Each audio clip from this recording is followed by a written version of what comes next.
Hi everyone, my name is Wendy Alema. Today I'm going to be talking about the first dev story of the semester, UserStory667, which was creating the synthetic generator. This is our main goal page, and in the second sprint was when we started developing the application. Story 667, creating the synthetic data generator, was the first request from our product owner. Basically, we needed traces to study the behavior and the learning rate of LeCar, which is the machine learning algorithm that we were creating at that moment. And for this specific story, as a researcher, we wanted to run multiple experiments using traces that behave different depending on the algorithm that you select as an input. You will have two different expert algorithms, and depending on which one you select as the favorable, that favorable algorithm will have to have a lot of hits, and the second algorithm that you choose needs to have a lot of misses.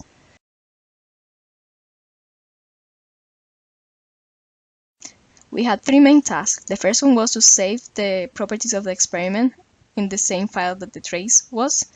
The second one was to read the experiment parameters from a config file so that the researcher didn't have to input them one by one. And the third one was to create an algorithm where LRU will be over LFU data and backwards. You can see right here is how the story looks like with the three tasks. The three of them were done in about 2 to 3 weeks. And the first one that was developed was to read the experiment parameters from the config file. This is my personal GitHub, and I'm going to go to an old branch because it keeps the synthetic generator solution as it was at the moment that the story was developed. And right here you can see how the first task was achieved. Basically, we asked the user to input the name of the file with the parameters, and we will have the low properties file method that basically what we'll do, we'll convert those parameters from that input file we'll convert them into a config.property file.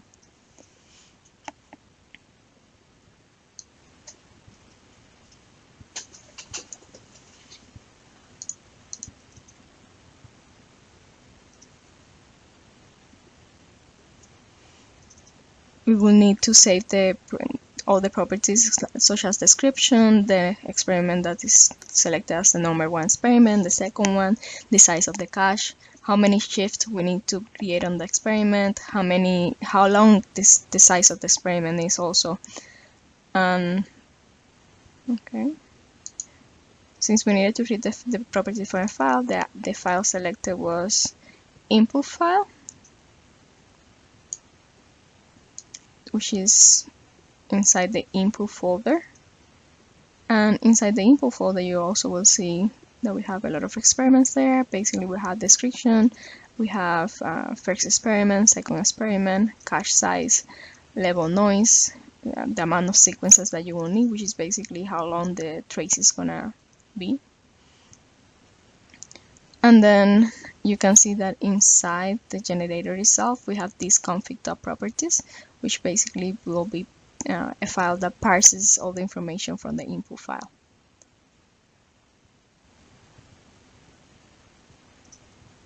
And this is how we achieved the first task.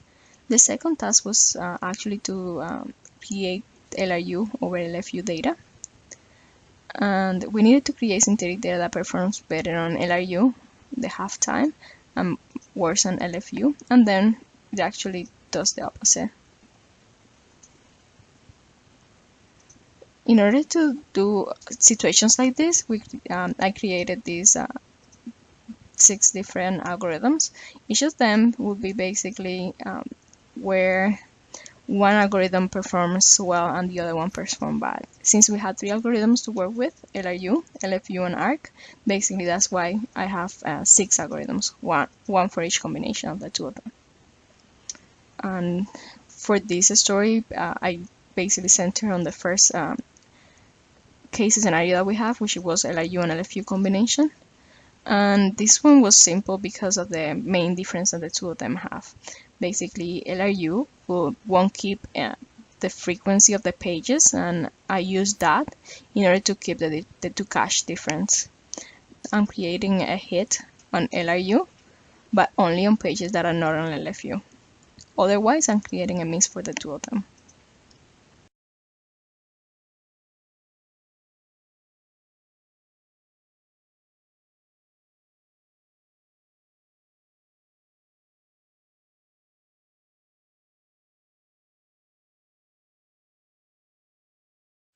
And for LFU, I'm doing the opposite. Basically, what I'm doing is I'm creating a hit on LFU if I found a page that it will be an LFU cache, but it won't be an LRU. And I will, if I don't find that page, if that page doesn't exist, basically what I will do is I'll create a miss on the two of them. If that page doesn't exist, it means that the two caches are exactly the same. But if I create a miss on the two of them, what I will be doing is that each of the algorithms will have a high probability of evicting a different page. The reason for that is because we are creating hits, misses, so basically LFU will have different frequencies for those pages. So we have a high priority that the order on which LFU is keeping the pages is basically different to the order that LRU is keeping it. For that reason, by creating a miss and putting a new page and evicting a page from each of the cache, we will need to evict different pages. And that will actually create an opportunity for the next time when we come, we will have then to return a random page. It will be there this time because we evicted different ones, so the two caches are now different.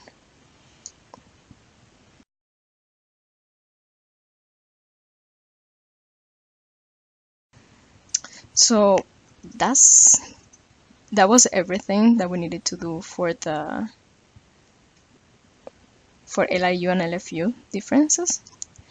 For the third one, basically what I needed to do was to save all those properties and the cache size, even the comments that the researcher needed. You have the output, which is only a trace file that will have page requests. You cannot have all that noise. You cannot have the size of the cache because these traces are going to be used in other algorithms and in other solutions. Every researcher has their way, sometimes even for a Python solution. So you cannot we cannot be reading these noises like descriptions, experiment 1, experiment 2. The trace needs to be only numbers. So basically the way that I solved it was to add those data, add it on the metadata of the file instead. So I can have the solution and read the metadata of the file, and then I will know how the configuration was done for that specific experiment.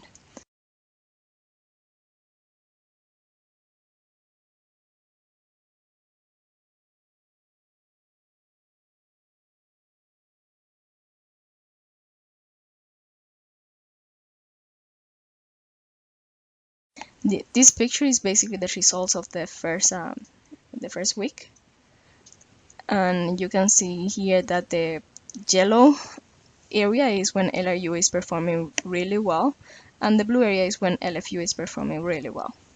And the red area, the red line is basically our experiment, LeCar, but at the beginning. You can see that it's actually having a good time learning from LRU, but it's having a bad time finding out that LFU is doing well. And this is why the synthetic data was needed. We needed the synthetic data to adapt our parameters and to teach Bandit. That was the first name, and then we call it LeCar. And you can see as well that we actually learned that the parameters that we were using were causing that when we do a transition from LFU to LRU, it was learning fine, but it wasn't handling the opposite situation. So this is everything for the first user story. If you have any comments, any questions, feel free to use the comment section below. Thank you.